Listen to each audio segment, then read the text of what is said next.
Hello, everyone. Nice to meet you all. I hope you're enjoying the conference so far. Many interesting talks. Before we did dive into the topics for today, I just want to say that if we were to take a sip each time someone said FTX today, we would probably be all drunk in this room. So I'm looking forward to start this game after this conference, actually. So today, we're going to discuss about two things, mainly decentralized liquidity ownership and token vesting.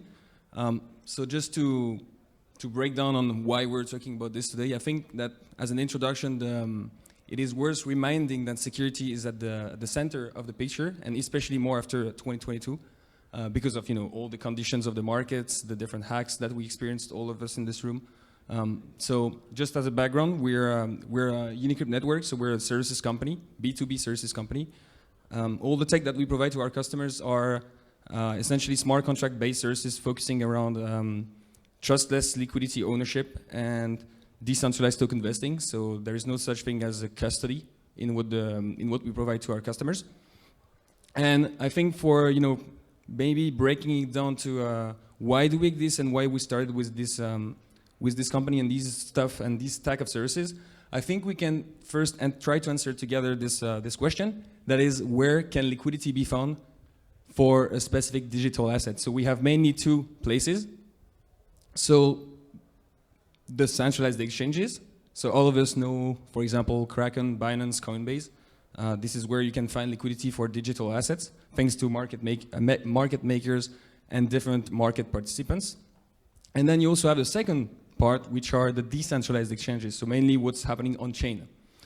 So here we have a few examples. So we have Uniswap v2, Uniswap v3, and Curve.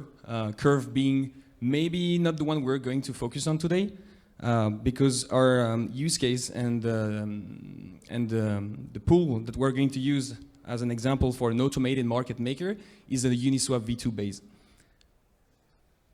So how does liquidity on automated market makers work? So say you guys create a token today, let's call it ECB or EBC, European Blockchain Convention, and we want to pair it on a decentralized exchange. So what we're going to do is to supply the liquidity on Uniswap. Just whoever used Uniswap here. Okay, that's quite a fair bit. Whoever got rug pulled? Aha, okay, sorry guys. But so the first thing that you need to do as a token developer or as a, the responsible person for supplying the liquidity is to provide Ethereum or a stablecoin and your own token. In this case, I used XYZ.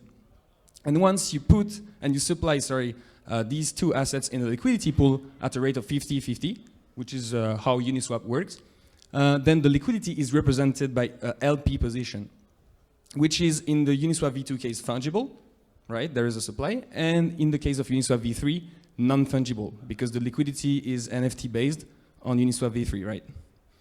And what's important and noticeable so far, if you compare, the decentralized liquidity to the centralized liquidity, is that the LP positions are owned and traceable, meaning if I am the one that provide Ethereum and XYZ in the pool, I get a liquidity provider position sent back to my wallet. And so far, I am still owning this liquidity. And well, for those of us that have been rug pulled, you know that, for example, I could be malicious and remove that liquidity from the pool and leave users with a worthless and untradeable assets at some point.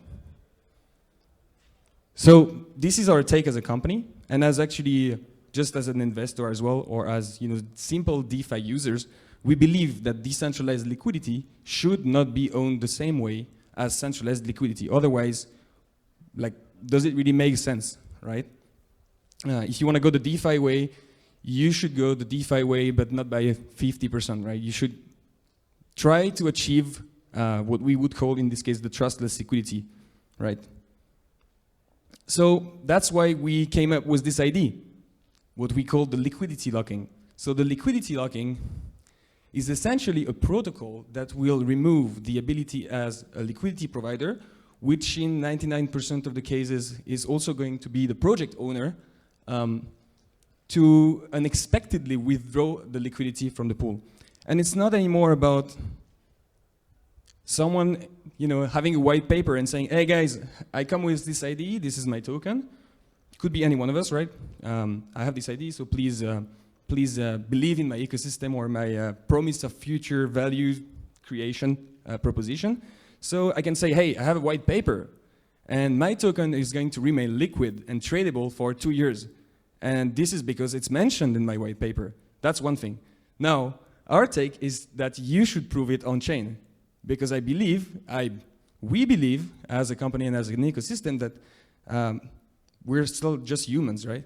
And as far as I am concerned, and as far as the market is concerned, apparently over the last year, greed is also part of our DNA. So if we can,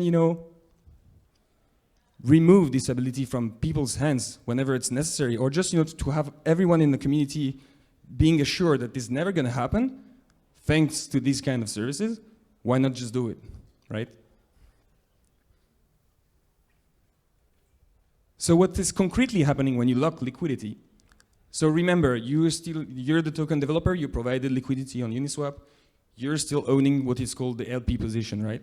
But what you're going to do now is to store these LP tokens into a trustless smart contract for a set and renewable period of time. So essentially what you're doing is you take the LP position, and instead of keeping it to your wallet, you're going to send it to somewhere that is traceable on-chain and that you're insured by a smart contract. So that means it's immutable unless Ethereum gets hacked, right?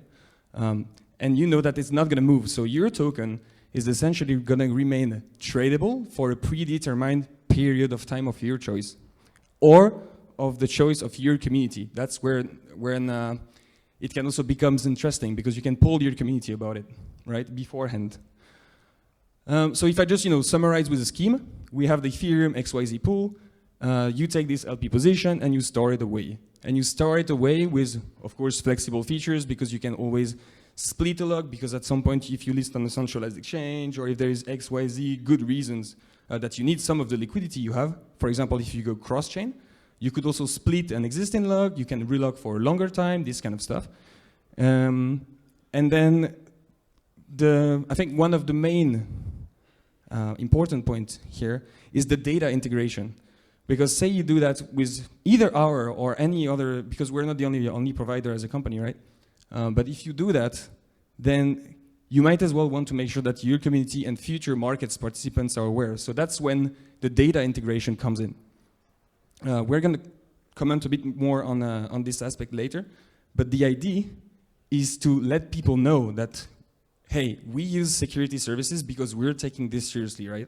And we want our investors confident about what we're doing, especially for anonymous projects, right? You still have some anonymous projects that are launching nowadays because of jurisdictions or geographical reasons. Many reasons can exist, and you still have anonymous projects.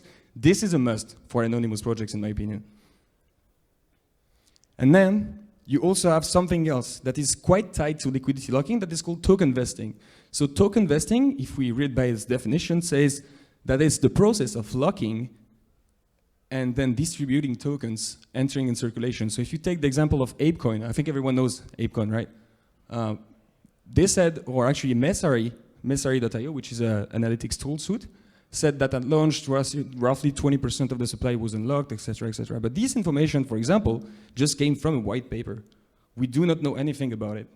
It's written. So this is how it's going to happen. And then if you check on chain what's really happening, you can say that, and you can clearly see that everything is manual, which, in our opinion, is not something that is the best practice from an industry. Like, if we want this to go to the next stage in terms of adoption, for example, as an industry, we want companies and projects to use the best practices. And we have a chain allowing to do that, so why not just do it, right? And it goes for any type of token and any kind of part of your supply. So just, to be clear, say you have a token pie, there is 100% of the supply, 20% goes to marketing, 20% goes to the team, 10% goes to whatever else purpose. You can basically vest these tokens and store them in a smart contract that is trustless. And when I use trustless, I just want to emphasize here that we as a company provide the tech. But as far as you as a customer use our tech, we don't have a say or super user or admin privilege to say, to finally change the vesting ourselves or change the conditions, the ratio of emissions. That's all up to you as a customer. and that's also immutable, which makes it very interesting because there is no such thing as a change of plan, for example. And I think this slide is pretty self-explanatory. So we've been on the market for like 2.5 years now. And as you can see, we had a lot of, let's say, a first bump of adoption services-wise because of the bull market of 2021, which is kind of expected, right, as a services provider. And then the bear happened. But as you can see, we're basically reaching all-time high in terms of services usage. So what that means is it's not about people suddenly have new ideas that are going to change the world, in our opinion, again. But people care more about security, right? It seems clear that now people, investors, and either retail or B2B investors like VCs are more careful about security. And that's what we can see here with anything that is displayed, by the way, comes from the chain. So we have way more users and customers that are interacting with the protocols nowadays. And that's also thanks to the data integration, because if you ever use such services, it can be reflected. Before, it used to be only reflected on-chain and on our app. But now you can check all these data on tools like DEX tools, CoinGecko Terminal, Zerion, DBank, I think this is Bugged Finance as well, and CoinStats, where you can see all the vesting schedules, as well as if the liquidity of a certain pair that is listed on the decentralized exchange has been locked, yes or not. And it seems that now, more than ever, investors look for on-chain tokenomics, which is, again, kind of expected because people are taking these more and more seriously when it comes to security. And again, when it comes to security, there is no such thing as an overkill. So just, kind of to enlighten ourselves in this room about a few metrics in terms of services adoption. We had the chance to serve 23K customers when it comes to liquidity locks over the last 2.5 years because we developed one service after another. And this one was the first ever reason we existed. Because we had to do and to use it ourselves because we were anonymous for 1 year. So if we wanted to explain to people that we were creating the service for the sake of more transparency over the crypto space, well, we had to also be the first users of our own tech, right? And then we also had like 65K token vesting, like basically calls of our smart contracts related to token vesting. So it's very much accelerating by the end of this last 2022 year, sorry. And in terms of what does it represent in terms of liquid value, it represents approximately 240 mil, which is kind of substantial, right?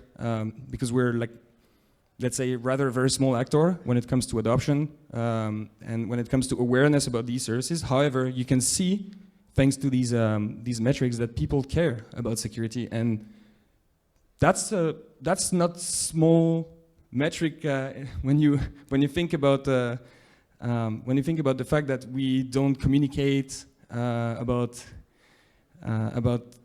from a B2C perspective, we don't do any form of either marketing or communication. These values are pretty much very organic, and that is interesting for a bear market. To be fair, we're kind of surprised in a good way, and that also is alarming us to. That we need to focus more than ever on security when it comes to services, right? That's where we stand as a company today. And that's pretty much it. I just added a QR code here in case you want to check what's related to vesting, what's related to liquidity logs, if you have any questions.